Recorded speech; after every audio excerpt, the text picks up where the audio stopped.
Agora são 8h02 e nós vamos fazer contato com a coordenadora nacional da Auditoria Cidadã da Dívida, Maria Lúcia Fattorelli. Bom dia, Maria Lúcia. Bom dia, Glauco. Um prazer estar aqui com você, com todos da RBA. Bom dia a todos os ouvintes, seguidores desse importante canal. Prazer é nosso em recebê-la. Maria Lúcia, em 2021 o governo federal gastou 1,960 bilhões com juros e amortizações da dívida pública, segundo o levantamento da Auditoria Cidadã da Dívida. E isso representa um aumento de 42% em relação ao valor gasto em 2020, que já tinha sido 33% superior a 2019. Ou seja, a gente somando isso, nos últimos 2 anos, os gastos financeiros com a dívida quase dobraram. E mesmo assim, em 2021, a dívida pública federal aumentou 708 bilhões de reais. Maria Lúcia, em termos práticos, eu queria que você explicasse o que isso acaba representando de impactos na vida, no dia a dia do cidadão brasileiro. Sim, olha só, a dívida, ela deveria ser um instrumento destinado a captar recursos para os investimentos no bem-estar social. Então, assim, falar da dívida em si, né, ela deveria ser algo bom. Nas investigações que a Auditoria Cidadã tem feito, o que nós temos verificado? Em vez desse dinheiro captado, que aumenta a dívida pública, ser destinado, por exemplo, para investimentos em infraestrutura que gerariam emprego, melhorariam a qualidade de vida e tudo mais, não. Eles têm sido destinados para mecanismos financeiros, tá? Esses mecanismos, ao mesmo tempo que eles fazem a dívida crescer, eles geram um impacto na vida de todo mundo, porque eles geram escassez de moeda no mercado. Um dos principais mecanismos, Glauco, que tem feito essa dívida crescer, é a chamada remuneração da sobra de caixa dos bancos. O nosso dinheiro, dinheiro de toda a sociedade, que fica depositado ou aplicado nos bancos, deveria retornar à sociedade através de empréstimo a juro baixo, para que as empresas tivessem acesso a capital para investir, para gerar emprego, para ampliar seus negócios, para criar novos negócios. Tudo isso geraria emprego, tudo isso geraria circulação de moeda na economia. Mas o que está acontecendo é o seguinte: esse dinheiro, o Banco Central aceita que os bancos depositem lá diariamente. Então, não é nem dinheiro dos bancos, é dinheiro da sociedade. E os bancos depositam no Banco Central e o Banco Central remunera os bancos. Nós temos cerca de 2 trilhões de títulos da dívida pública. 2 trilhões! Que a gente paga juro diariamente de dinheiro que, em vez de ser destinado a investimentos para o nosso desenvolvimento socioeconômico, é dinheiro que acaba remunerando a sobra de caixa dos bancos. Então, do jeito que está funcionando o sistema da dívida, em vez de representar um ingresso de recursos ao orçamento para investimentos de interesse social, o sistema da dívida virou um ralo de recursos, tá? À medida em que o dinheiro fica esterilizado lá no Banco Central, rendendo juros só para banco, sobre um dinheiro que nem é deles, né? O dinheiro da sociedade, como eu falei, à medida que isso acontece, aquele empresário, principalmente o pequeno e o médio, que mais precisa de crédito, as famílias buscam recursos no mercado financeiro e acabam tendo que pagar juros abusivos. Por quê? O dinheiro está lá, garantido, sendo remunerado diariamente pelo Banco Central. Por que os bancos vão emprestar para as famílias e para as empresas? Eles preferem aquela remuneração diária garantida pelo Banco Central. Eles só emprestam com juros exorbitantes. Então, hoje, nós temos aí 78% das famílias brasileiras endividadas, segundo dados da Confederação Nacional do Comércio. Temos aí milhões de empresas fechando, né? Da pandemia para cá foram milhões de empresas que fecharam as portas, porque os bancos receberam logo no início da pandemia aquela bolada de 1 trilhão e 200 bilhões de liquidez, receberam outra bolada de 1 trilhão e 200 bilhões de capital, por meio de vários mecanismos operados pelo Banco Central. E o que eles fizeram com esse dinheiro? Em vez de disponibilizar para empréstimo à sociedade, empregaram nesse mecanismo do Banco Central para remunerar banco e aumentaram a dívida pública, aumentaram o gasto com a dívida. Então, nós estamos aí num sistema que precisa ser enfrentado, porque a centralidade do sistema da dívida é algo inegável. A dívida, a chamada dívida, está por trás de todas as contrarreformas. Se vocês observarem todas as reformas da Previdência que nós tivemos, em todos os governos, no governo atual de Bolsonaro e Guedes, no governo anterior, Temer tentou, Lula, Fernando Henrique, todos os governos fizeram a sua reforma, contra-reforma da Previdência, sempre justificados na necessidade de pagar a dívida. Então, a dívida está por trás das contra-reformas. Por que a gente chama de contra-reforma? Porque retira direito, adia direito conquistado pela sociedade. Para quê? Para diminuir o gasto social, para aumentar o gasto com a dívida. Além disso, a chamada dívida está por trás de todas as privatizações. Todas as privatizações insanas que vêm acontecendo desde Collor, passando por todos os governos também, todas, sem exceção. A desculpa é pagar a dívida. Aliás, o dinheiro arrecadado com privatização só pode ser destinado a pagar a dívida. Então, o teto de gastos, para que teto? O teto foi aplicado somente nos gastos sociais e na estrutura do Estado. Não tem teto para o gasto com a dívida. Então, o teto foi o quê? Mais um mecanismo para amarrar o gasto público e gastar mais com a dívida. Então, esse sistema ele tem que ser enfrentado. E a ferramenta para enfrentar esse sistema é a auditoria, para você fazer a coisa certa, para separar o que é dívida legítima e o que são esses mecanismos que estão roubando a sociedade brasileira diariamente, fazendo a dívida aumentar, usando a dívida para arrancar direitos sociais, e isso precisa ter um enfrentamento correto.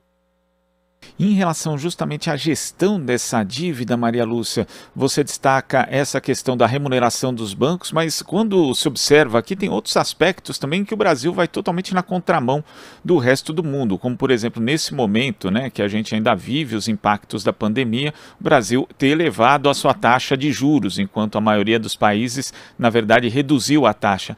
E também o país continua emitindo títulos da dívida, mas no caso, né, alguns outros países, principalmente países desenvolvidos, emitem títulos da dívida, né, tomam empréstimo para investir na economia, para gerar resultados em termos de desenvolvimento socioeconômico, emprego e renda, só que no caso do Brasil esses títulos são emitidos para pagar juro e amortização de dívidas anteriores, então vai se retroalimentando esse sistema de dívida. A forma como o Brasil faz essa gestão hoje, a gente pode dizer que é única no mau sentido em relação aos outros países do mundo, Maria Lúcia? Sim, Glauco, o Brasil pratica as maiores taxas de juros, as taxas de juros mais elevadas do planeta. Enquanto, por exemplo, que estava em 2% ao ano, a média de juros, de remuneração dos títulos da dívida, publicada pelo Tesouro Nacional, estou falando quase 1%. Enquanto o mundo inteiro estava praticando taxa de juro zero, próxima de zero, ou até negativa. Então, historicamente, veja bem, a Selic estava em 2%. A média dos juros pagos pelo Tesouro sobre títulos da dívida era quase 9%. 4,5 vezes superior à Selic. Então, é um absurdo, é um abuso. Os juros aqui no Brasil são o principal fator de crescimento da dívida pública. E quem fala isso não é a Auditoria Cidadã. Quem fala isso é o Banco Central. Na época da CPI da dívida pública, o Banco Central enviou uma planilha para a CPI, na qual ele mostrou que os juros nominais da dívida federal superam o próprio estoque da dívida líquida. Então, o que isso significa? Que é uma dívida de juros sobre juros. E é mesmo. Se você olhar ali o início do Plano Real, quando a dívida interna explodiu, a taxa de juros era quase 50%. E o que aconteceu naquele momento? Uma transformação de dívida externa ilegítima. O próprio mercado chamava aqueles títulos da dívida externa de títulos podres, porque eram podres mesmo. Eram resultantes de transformação de dívida prescrita, em grande parte, em novos títulos. Isso foi transformado em dívida interna, no momento em que se pagava quase 50% de juros, dando ali um pontapé no crescimento da dívida interna. E como nunca se fez auditoria, isso foi virando uma bola de neve, juros sobre juros. E tem vários mecanismos que geram juros abusivos. Por exemplo, grande parte do juro da dívida pública federal sequer são registrados como juros. Fazem uma verdadeira fraude contábil e jogam a maior parte do juro como se fosse amortização, como se nós estivéssemos pagando a dívida, amortizando. Só que é uma fraude tão mal feita que tem lá um valor, uma bolada registrada como amortização, e em vez da dívida cair, a dívida aumenta. Claro, porque aquilo ali não é amortização, é juro, é título emitido para pagar juro. Então a dívida aumenta. Essa questão dos juros no Brasil, por exemplo, o juro de mercado, ele é muito alto por causa principalmente dessa operação de remuneração da sobra de caixa dos bancos. Veja bem, se o Banco Central se benesse de remunerar diariamente os bancos, não ficar com dinheiro de toda a sorte que está depositado lá ou aplicado, ele não ia querer ficar com esse dinheiro parado, mofando lá na sua e se esforçar para emprestar para o mercado a juro baixo. Por que hoje ele não faz isso? São a juros exorbitantes, porque eles têm a remuneração diária garantida pelo Banco Central. Então, eles não têm que fazer esforço algum. Eles estão ali com o dinheiro da sociedade depositado ou aplicado ali e eles têm uma remuneração diária paga pelo Banco Central para toda aquela bolada. Se o Banco Central parar com isso, parar com essa benesse aos bancos, é uma operação extremamente nociva, onerosa, custa trilhões para nós, porque além do custo do título, tem o custo dos juros. Se o Banco Central parar com isso, essa bolada, nós estamos falando de mais de R$1 trilhão desde 2016. Desde 2016, essa bolada de dinheiro da sociedade depositada nos bancos ultrapassa R$1 trilhão. Vocês já imaginaram R$1 trilhão circulando na economia? Em empréstimo a juro baixo? Acabou a crise, não tem falta de emprego mais. Tá? Então, por isso que nós, da Auditoria Cidadã, junto com dezenas de entidades da sociedade civil, desenvolvemos uma proposta legislativa, estamos fazendo uma campanha pelo limite de juros no Brasil. Essa iniciativa foi apresentada à Câmara, ao Senado, e já virou projeto de lei. Nós temos um projeto de lei complementar, PLP 104 de 2022, ele está atualmente na Comissão de Finanças e Tributação da Câmara dos Deputados, e é um projeto que, ao mesmo tempo que limita juros no Brasil a 12% ao ano, no não pode passar de 12% ao ano, juro sobre quaisquer tipos de empréstimos, tem que ser daí para baixo. Além disso, o projeto de lei proíbe essa farra da remuneração diária da sobra de caixa dos bancos, porque esse dinheiro tem que circular na economia, tem que parar de ficar esterilizado no Banco Central, rendendo juros só para banco. Então, esse projeto de lei precisa do apoio da sociedade. Eu vou até pedir aqui, Glauco, licença para fazer a propaganda desse projeto de lei, porque não é um projeto que vai servir a auditoria cidadã, vai servir a sociedade brasileira. Tem uma enquete oficial na Câmara dos Deputados. Os parlamentares olham para essa enquete, porque é uma enquete oficial lá da Câmara. Para vocês votarem nessa enquete, é muito fácil, podem acessar, está em destaque lá no site da Auditoria Cidadã, auditoriacidadã.org.br. Se vocês entrarem lá, tem um link direto para vocês caírem nessa enquete. É bem mais fácil por esse caminho do que ficar buscando lá no site da Câmara. Então, nós já colocamos o link em destaque lá na página da Auditoria Cidadã, numa notícia sobre essa enquete.